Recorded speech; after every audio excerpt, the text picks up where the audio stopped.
Wouldn't be all that I'd hoped for and all that I'd imagined. We did buy a truck and we bought an RV. It's a 2007, we bought it used. It's a 2007 Dodge Durango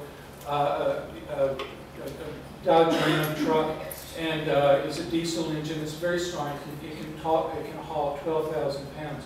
And then we have a KZ Durango RV, 34 feet long. It has a bunk house in the back of it where the boys could sleep and store all their stuff. In the front there is the bedroom, and in the middle a kitchen and living room and those sorts of things. It weighs 10,000 pounds, right? So we had 2,000 pounds to spare.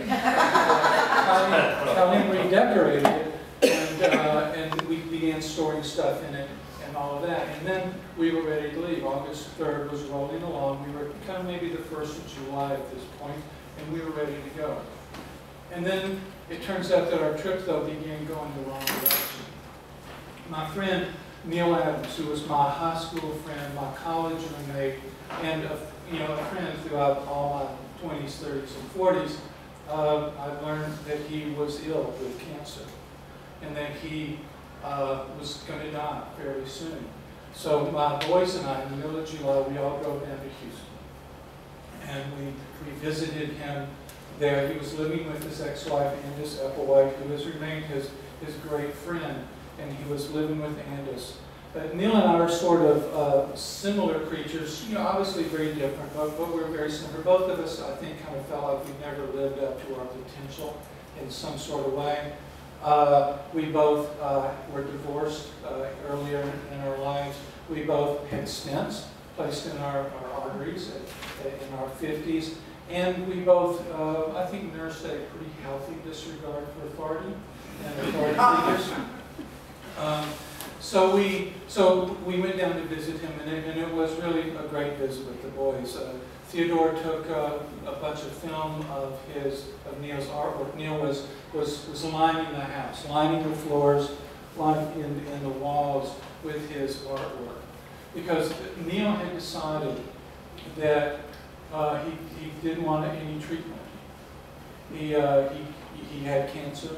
He knew he was going to die soon, but he decided that rather than to have an operation, rather than have radiation, rather than have chemotherapy, what he wanted was time to do the thing that he loved to do. He didn't want to be debilitated by medical procedures. Right? What was important for him was the pain. He had earned his living as a graphic designer, so he wanted these last days to be able to do the thing that he really loved to do. We came back, the boys and I came back to Austin, and planning to go see him again, but before we could go back, he died. And then we received word when the funeral was going to be. August 3rd, 2013, the first day of our trip. So we began our trip, not going north as planned, but going south to Houston. August 3rd, we load up our trailer. We head down to Houston. Houston, driving a trailer was kind of tricky. It was the first big town that I'd driven a trailer through, so I'm kind of worrying about branches and wires and things like that. We're 12 feet 8 inches tall. These are the sort of details you have to become very aware of. We were 12 feet 8 inches tall, and you were just having to watch all these things. Luckily, we made it right to the church. The church had a big parking lot. We parked in it. We all got out of the trailer. We all got out of the truck. We went into the trailer, changed out of our traveling clothes into our church clothes. And so we walk up to the church, and I meet Andis there, and Neil's brother and Neil's sister are there, and then there are a lot of friends from Houston who loved and cared for Neil. And as we go into church, Andis comes over to me. She says, Lyman, I was hoping that as maybe the friend here who had known Neil the longest, other than his brother and sister, I would hope you would say some words. Oh, shit. You know, really? I mean, I didn't say this to her, but it's like, you know, internally, right? You're going, really? Do I really have to do this? But of course, I love Neil. And so I agreed to do it. And, you know, and they had planned to have really only 4 people talk. Andis, me, and the brother and the sister. So I got up fast. And I hadn't made any notes or anything. So I get up and I start talking about how much I liked Neil, and we, you know, being in high school, and he was a golfer, and I would drive him to high school. And he didn't have a car, I had a car, and I would drive him. And then our lives of being a you know, would-be writer and a real artist living together. so you know, and then, you know, because I'm wondering, I'm just making this shit up as I go. And then I start telling, I remember this time in the house when we were seniors. Claude was our roommate, and Neil had a room, I had a room, and Claude had a room. We're over in East Austin. And we're living there, and it's a Saturday, we're seniors, and so we're serious, right? We've kind of gotten over all the craziness of being freshmen and sophomore, and we're pretty serious about what we're doing. I'm at my desk working, and I hear Neil go over to Claude's room and, you know, knock on the door, say something to him, and he says, you know, and I don't really hear what they're saying, but they're talking and planning or doing some, they're talking. And then they come to my door and say, Lon, we're going to go outside and play catch. Do you want to go out and play catch? I say, no, I'm working. I'm good. Thank you very much. I've got to do that. I'm working. You know, because it was hard enough for me to get through college. And so they go outside, and I hear them, they're throwing the ball, and they're laughing, and they're throwing the ball, and they're having a good time. And then after a little bit, they come inside. And they kind of, you know how 21-year-old guys are. It's loud, you know, and all that. And then Neil goes, you know, loud enough for me to hear through the walls, and he says, Claude, did you drag in some dog shit? And Claude goes, no, I didn't drag. I don't. He says, Neil says, I smell dog shit. And Claude goes, no, I don't smell anything. Really, I don't smell anything. And so then they come up to my door and they go, Lyman, do you smell anything? No, I don't smell anything. And Neil is saying, no, I smell dog shit. And Claude goes, I don't smell dog shit. And then Neil, you know, and I'm trying to, you know, read this Elliot. And so Neil says, Claude, look at your shoes.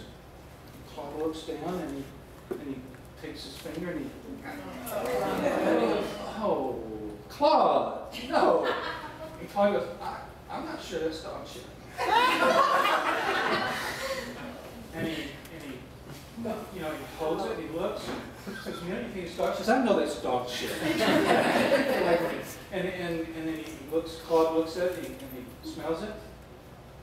Maybe that's dog shit. You want to smell it, Neil? He said, I can smell it from here. Claude, you know, looks again, and I'm looking for my desk over at him, and he holds up, he goes,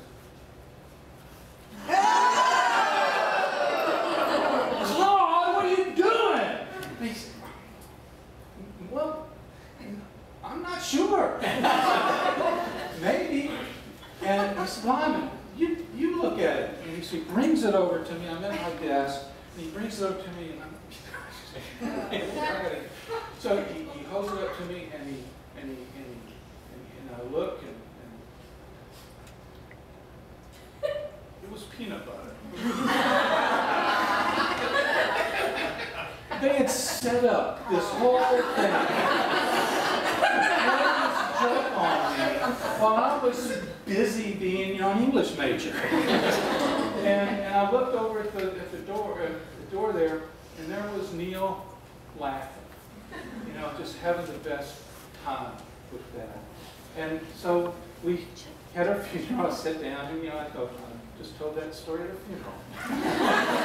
and so I sat down, and you know, the funeral was over, and we went and had a reception and all that, and then we said goodbyes to Andis and the brother, you know, his brother and his sister. We got in the trailer, changed out of our church clothes, put on our driving clothes, and then finally started heading north